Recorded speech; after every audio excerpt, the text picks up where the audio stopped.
think one of the most important things to know about these smartwatches is how to charge them. And this does come with a proprietary charging cable. You can see it's got 2 magnets on the outside edges and then 2 contact points on the inside edges. You just bring that up to the area where it's supposed to be, and it snaps right on. It's magnetic, so it will snap on there on its own, and that'll set it to charging.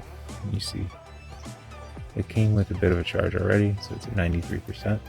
Let's look at the actual watch itself. We're going to look at it in English, of course, so that's the only language that I speak well.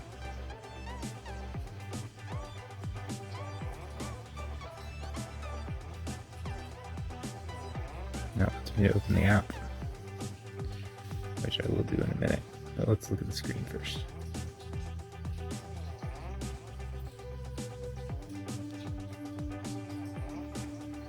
So one of the things that I really like about this particular watch is it's really light, and I like that it's square because it makes the touchscreen a lot easier to use.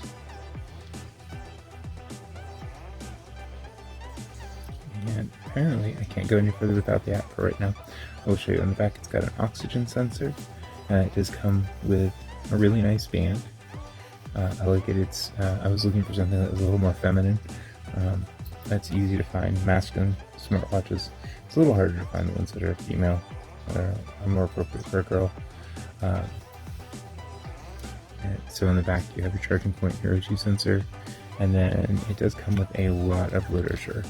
It comes with this little guide for products for Letsfit. It has a smartwatch manual, then another smartwatch manual, and then how to take your blood oxygen level.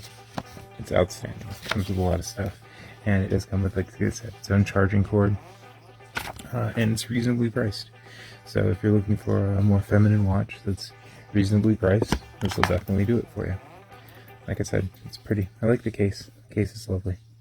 Alright, I hope that helps out, guys. I'm going to load this app on and see what it looks like after that.